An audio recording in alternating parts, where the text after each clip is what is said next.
भंडारा जिल्ह्यामधील सिंदीपार गावात नागरिकांनी राजकीय नेत्यांना गावबंदी केली आहे।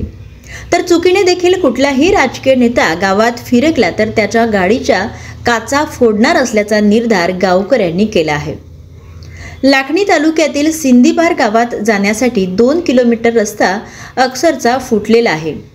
याच रस्त्यावरून गावकरी, शाळकरी मुले, गरोदर महिला, रुग्ण मुख्य रस्त्याला जात असतात। मात्र खड्ड्यात रस्ता की रस्त्यात खड्डा हेच कळत नसल्याने नागरिकांना याचा त्रास सहन करावा लागतो। अनेकदा अपघात झालेला आहे आणि या संदर्भात अनेक राजकीय नेत्यांना निवेदन देऊन देखील अजूनही गावाला पक्का रस्ता नसल्याने आता येणाऱ्या निवडणुकीवर बहिष्कार घालण्याचा निर्णय संपूर्ण गावकऱ्यांनी घेतला आहे।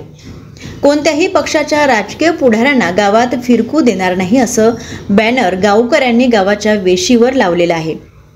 तर शाळकरी मुले देखील आपल्या आई वडिलांना मतदान करायला जाऊ नका असा सल्ला देत आहे। माझे नाव नयनसी सूर्यकांत कावडे, मी राहणार सिंदीपार इथं आहे। हा सालेवाटा ते सिंदीपार रोड हा खूप खराब आहे। याच्यामुळे आम्हाला शाळेत जायला तकलीफ होते आणि मी आपल्या आई वडिलांना सांगेन की ह्या मतदान करण्याचं नाही म्हणून। माझे नाव जयश्री जगदीश बडोले आहे। मी सिंदीपारला राहते। माझ्या लग्नापासून मला 20 वर्ष झालेले आहेत, परंतु ह्या रस्त्याची समस्या अशीच आहे। आमच्या मुलांना शाळेत जायला खूप त्रास होतो। जे नेते येतात ते फक्त तात्पुरते उभे होऊन निघून जातात, परंतु ह्या रस्त्याकडे कधीच बघत नाही।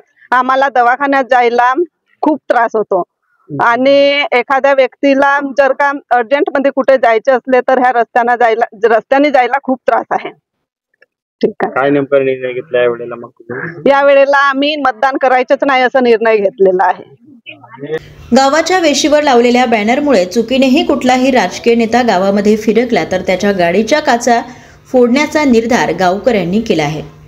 दुसरीकडे प्रत्येक निवडणुकीची राजकीय पुढारी गावात येऊन मोठ्या मोठ्या बतावण्या करतात, पण गावकऱ्यांचा रस्त्यासंदर्भाचा प्रश्न अजूनही सुटलेला नाही। काही महिन्यांपूर्वी स्थानिक आमदार व काँग्रेस प्रदेशाध्यक्ष नाना पटोले हे गावात आले असताना गावकऱ्यांनी त्यांच्या समोर देखील रस्त्याचा पाढा वाचला होता व येणाऱ्या निवडणुकीत बहिष्कार असल्याचंही नाना पटोले यांच्याच समोर गावकऱ्यांनी म्हटलं।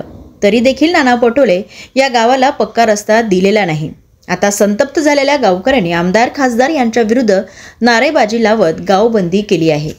काय नेमका तुमचे प्रश्न आहेत? आमचे प्रश्न आहेत, आमचा जाण्या येण्याचा जो मार्ग आहे, शाळकरी मुलांना दवाखान्यामध्ये जायचं असेल तर हाच रस्ता आहे आणि आमच्या पंचायत लेवलवर, जिल्हा परिषद लेवलवर जाण्या येण्याचा हा एकमेव मार्ग आहे। त्या रोडाची समस्या अशी गंभीर आहे की त्या रस्त्यांनी जाता येत नाही। रोड जागोजागी खड्डे आहे, जिथे तिथं पाणी साचलेलं आहे। माननीय शिवभाऊ आगाये यांच्या असताना 2008-9 मध्ये ह्या रोडाची डांबरीकरणाचं काम पूर्ण झालेला होता। त्यानंतर माननीय बाळाभाऊ काशीवार झाले आणि त्याच्यानंतर अजून नानाभाऊ पटोले सुद्धा ह्या क्षेत्राचे आमदार झाले, खासदार झाले, त्यानंतर आमदार झाले। त्यांना आम्ही ग्रामपंचायत मार्फत कितीदा तरी निवेदन दिला। माननीय ज्ञानेश्वरजी राहंडले जिल्हा परिषद सदस्य होते, त्यांना सुद्धा निवेदन दिला। त्यानंतर सुर्मिलाताई पटले ह्या सुद्धा जिल्हा परिषद सदस्य झाल्या, त्यांना पण निवेदन दिला। परंतु आमच्या ह्या निवेदनाला, आमच्या मागण्यांना, आपल्या गावामध्ये कोणताही राजकीय पक्षाचा जरी नेता आला तर त्याला आपल्या गावातील मोठ्यापासून तर छोट्यापर्यंत ज्याला घर नसेल तो मला घर नाही, घर द्या असं उत्तर त्याला मागत नाही। त्याला असाच प्रश्न विचारतो की साहेब आमचा सालेवाटा सिंदीपार रोड केव्हा होईल? परंतु आजपर्यंत आमच्या प्रश्नाला कोणी उत्तर दिला नाही किंवा ह्या रोडाला कुणी पण या डांबरीकरण किंवा कोणत्याही प्रकारचा ह्या रोडाला दुरुस्ती केलेली नाही। म्हणून आपल्या गावाने हा एक ठाम निर्णय घेतलेला आहे की येणाऱ्या निवडणुकीला आम्ही बहिष्कार घालू आणि कोणत्याही राजकीय पक्षाच्या नेत्याला हा रोड होईपर्यंत प्रवेश आपल्या सिंदीपार गावामध्ये देणार नाही। माझे नाव प्यारेलाल दसारामजी अडेकर, राहणार सिंदीपार। मी सायंकाळी 22 तारखेला सालेभाटाला गेलो होतो।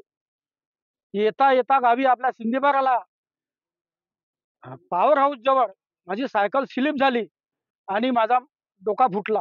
अशी समस्या आहे आमच्या लोकांची।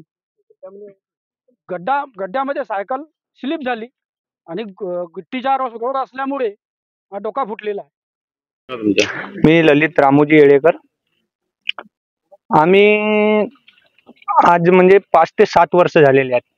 आम्ही 5-7 वर्षापासून या रोडासाठी कित्येक आमदार झाले, खासदार झाले, जिल्हा परिषद सदस्य झाले, सगळ्यांना निवेदन दिला, पंचायत समिती सभापती झाले, पण हा आमच्या रस्त्याकडे आजपर्यंत कोणीच लक्ष दिलेलं नाही आहे. त्यासाठी आम्ही एक असा निर्णय घेतलेला आहे की सिंदीपार गावामध्ये मतदानाला पूर्णपणे बहिष्कार घालू आणि त्यामध्ये राजकीय नेते कोणती गाडी असो कोणी कोणत्या जर प्रचाराला आला तर आम्ही त्याला फोडल्याशिवाय राहणार नाही. त्याची जबाबदार ते स्वतः राहणार आहेत, आम्ही त्याला जबाबदार राहणार नाही. एकीकडे महाराष्ट्राचे भावी मुख्यमंत्री व्हावे असे स्वप्न पाहत असलेल्या नाना पटोले यांच्याच मतदारसंघात आता नागरिकांनी बहिष्काराचं हत्यार उपसलेलं आहे. त्यामुळे आपल्याच मतदारसंघातील जनतेला कसे नाना पटोले समोर जातात हे पाहणे महत्त्वाचं ठरणार आहे.